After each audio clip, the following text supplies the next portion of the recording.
It continues! Welcome back to the Writer's Lives audio logs!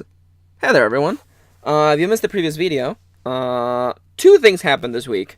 I'm recording this on Thanksgiving week, so I didn't have time to do a fancy video or to get all prettied up. And also, additional to all those other facts, I also cut my lip today while shaving. So, and I waited extra time, and I was I barely have time to get the videos done today. And my lip is bleeding, and I'm pretty sure YouTube wouldn't like it if there's blood running down my chin. So I thought, okay, you know what, I'll just make audio logs and I'll get out of here, because I've got stuff to do, Thanksgiving, all the stuffs. So, today, we're gonna have an audio log. I hope you don't mind. I'll have funny footage in the background at times, because I have stuff to talk about today. So, in case you don't know what this is all about, in the Writer's Life vlogs, I tell you what I've been up to, what I've been doing, and I offer writing advice and inspiration along the way. Today, I'm going to be talking about my week, as well as the subject of the day. Where do story ideas come from? What is my recent struggle finding a story idea? That and more. But first, let's jump into the Max update. So what have I been doing? Other than Thanksgiving stuffs. So if you follow our other channel, Dango Duo, where Kitty and I, we play games and do silly stuffs. Kitty's been working retail. She's been working the holidays. So she's back to working 6 days a week. So I've been doing some solo stuff on Dango Duo. If you remember back in the day when I did Let's Plays on this channel, and you're like, oh man, I miss it when you used to play stuffs, Max. Well, there's gonna be a bunch of stuff on Dango Duo. I played Overwatch. I played the new hero Moira. She is interesting. It was nice. I had fun with her. And then I just went back to playing Zenyatta, because Zenyatta is best boy. He is my favorite character. And, man, it's so fun. Man, it's so satisfying playing as Zenyatta. There's just something about him that just clicks with me. It's weird. I don't think I've ever felt that way about a character before. I've played games like this before. Character-based shooters where a character has a set of skills, or games or MOBAs like League of Legends and Heroes of the Storm. I've played those in the past, and I never felt that I just clicked with a character. The closest I ever got with that was the character 6 from League of Legends, I think, where I really liked the look and the kit. The kit being, of course, the collection of abilities and stats that a character has. And for Zenyatta, I really love Zenyatta. And I remember when Overwatch was first revealed, and they showed Zenyatta, and I'm like, what's this weird robot that's hovering and shoots beads? What? And then the narrator is like, little did Max know that was gonna be their favorite character. Zenyatta is the best boy. It's silly how much I love that character, and how much fun Zenyatta is to play to me.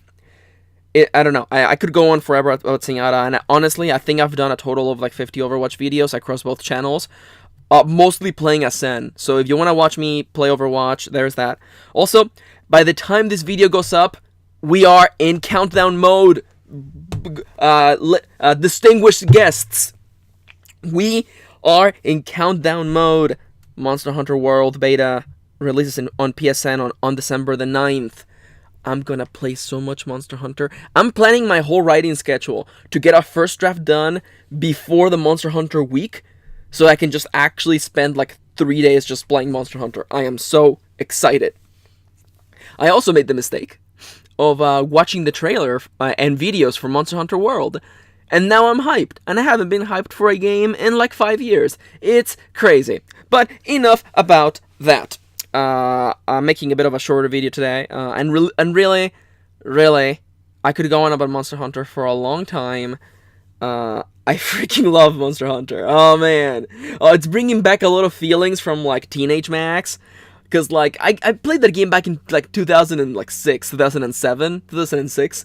And, I played so much of that game. And it's kind of, one of those meaningful parts of me growing up was playing a lot of that game, playing online. One of my first online experiences. And, trying to make sense of this obtuse game. It was just so... Oh man, that was back in, oh man, it was back in the day when you found about games through TV shows that talked about video games. Oh man, oh, do I feel old. What year did Monster Hunter 1 come out? 2004? That was 14 years ago?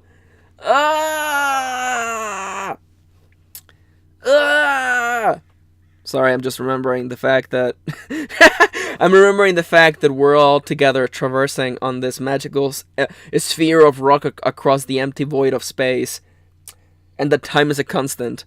How old am I? Don't worry about it. It's fine. It's fine. I don't look it. But that's because of the blood magic. But that's fine. Anyhow, what is today's subject of the day? Let's talk about story woes and where the story ideas come from.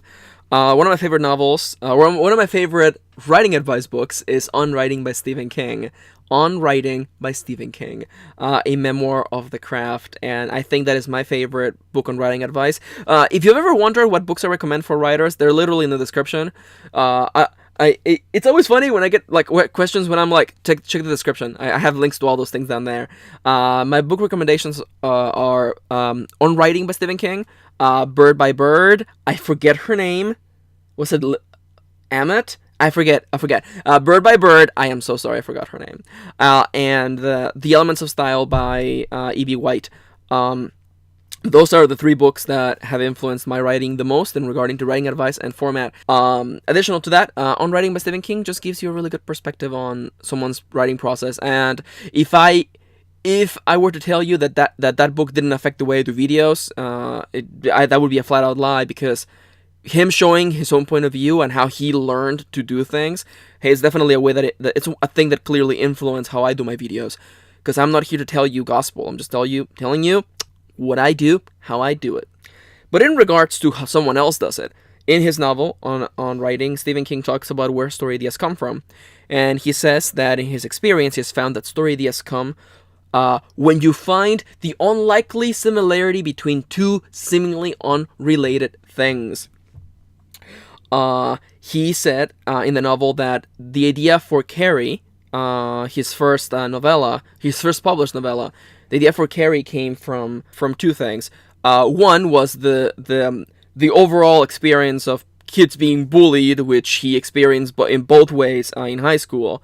And secondly was an article that he had read once in some random magazine about the fact that that there was a belief that teenage girls undergoing their periods for the first time could have access to psychic powers.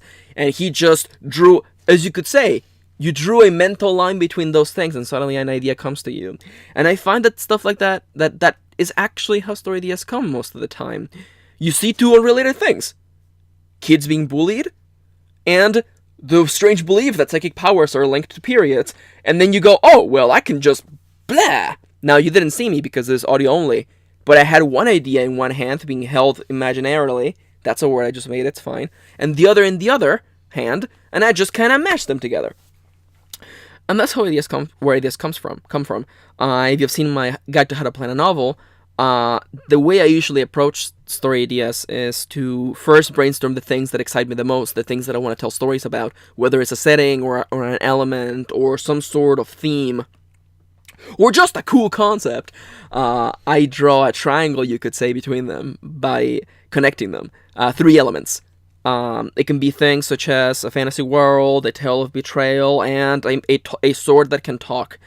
And by having those three, you look at them and you find what makes them similar. In a fantasy world, a knight betrayed by their nation picks up their sword and seeks revenge. Something like that. You find the similarities between things that seem to be entirely unrelated. And that's where story ideas come from. And I find that as you do more writing and as you get more experience, as you not really get more experience, but as you do more of this writing thing, finding story ideas becomes almost like noise. This is a terrible example to put here because it's the most gaming thing, but it's not the most gaming thing. I can think of something more gamey than that, but there was a game called The Witness, and it's a puzzle game. And in it, there's a secret, basically, vlog you can find in it. And The Witness is all about connecting dots. It's literally a puzzle game all about connecting dots. And I know I'm being minimalistic here, but it's about connecting dots. And in this secret vlog you can find, you see from the actual creator, because it was all done by one guy, from the creator's point of view, as he looks at things in the environment, and he sees puzzles. He looks at the symbol for like an all-gender bathroom, and he like imaginarily connects dots between the elements on it. He sees tiles, connects dots. And that was a very nice piece to show, like, you know, like, how does someone create a game with like hundreds of puzzles? Well, you do it and you start just seeing them everywhere. And I find that that's what happens with stories too. You write a story, you think of a story, you think of another story. And as they say with blood bunnies, by the way, John Steinbeck is the origin of the idea of blood bunnies. You have one, then you have dozens, because they multiply, or rather we become hyper aware to them. I've always made the joke of, like, if you want a story idea, once you've been writing for a long time, you just flip over a rock and there's one right there. It's really as simple as that. But in regards to more story-related stuffs, what have my woes been recently? If you follow me on Twitter, I mentioned that I was feeling a little bit creatively dry, and a part of me is mostly because I recently did my whole Patron overhaul, and I took care of some personal things, and that was not very creative stuff, so that was still very stressful, and I could feel it bleeding into my time brainstorming, because I am in the process of brainstorming a new story, a novella. I want to wrap up the year with another novella, and I have just enough time to write it, which is good, and recently, I got out of the house, because I needed some time outside. I was going a little stir crazy, and I went to one of my favorite coffee shops, and I sat down, and I did like 3 hours of brainstorming, which I don't usually do, digging around, and I had some core concepts, and I ended up with like 3 different, completely twisted story ideas. And I don't mean twisted in a bad way, I mean twisted in a good way, where like I take the elements that I want, and I take them to their illogical extreme, and that's exciting. And I wasn't, well, exciting in theory, and I was looking at them, and none of them really jumped at me. And it was one of those things where, like, I can feel myself, the more time that passes, the more of a plan, the more time that passes, the less writing that, okay, let's try that again, I can nail it. The more time that passes, the less planning I want to do for a novel before I start. I did very little planning for Masks of Glass, mostly because I had the core idea in my head. And I didn't want to like get super detaily on it. I kind of wanted to ride the wave. And that was very effective, and it worked out. And if you've read it, revision helped a lot with that idea. And I could feel myself as I was brainstorming during those 3 hours. I'm like, I could feel myself feeling like I was being spread thin. Kind of like when you like have no butter left and you're putting it on toast, and like there just isn't enough. And I looked at what I had created. I did like 3 pages of writing up just concepts and like diagrams and like ideas, and I was like, no, not interesting, not fun, not jumping at me. And I thought, you know what, that's it. I packed my things and I went home and I put on music and I walked. Walking helps. The other thing that helps is cleaning. Usually when I'm cleaning, ideas come to me. I forget who said it, but there's a writer that said that if you want ideas to find you, go do something else because they won't find you at your desk. And I feel like that's usually true. I get most of my ideas from the shower. The core idea of Masks of Glass didn't come to me until just one random shower. And that is actually usually where I get my ideas from. It's just, I don't know what's about just water and just like hot water and steam that just get ideas flowing. I don't know what it is. I honestly don't know. I also do meditation, and that doesn't give me as much ideas as just taking a shower. And unsarcastically, and I'm not being funny here, this is true. When I finished doing that brainstorming session, I was like, okay, how many showers do I have before the writing begins on Saturday? And I'm like, I have like 5 showers left. I gotta make the most out of these showers to come up with an idea, and I'm sure I'll find something. But this is going long, but I feel, if I must be entirely honest, that the point where I messed up, the point where I made a slight mistake, I feel, when I was doing brainstorming, I was focusing on big overarching concepts. I was focusing on traditional plot, you could say. I was focusing on a setting, I was focusing on a concept, but I wasn't focusing on character. And I feel like that's, like, you would think, Max, you should know better than to do that. Yeah, but I was just just going with the flow. I was just going with the flow, and a part of me was excited to work on this setting that I've been thinking about forever. But it wasn't jumping at me, and I could and near the end I could feel it's like I'm missing the center of it, because the setting don't matter, the cool concept don't matter if you don't have a character at the center of it all, especially for short fiction like a novella.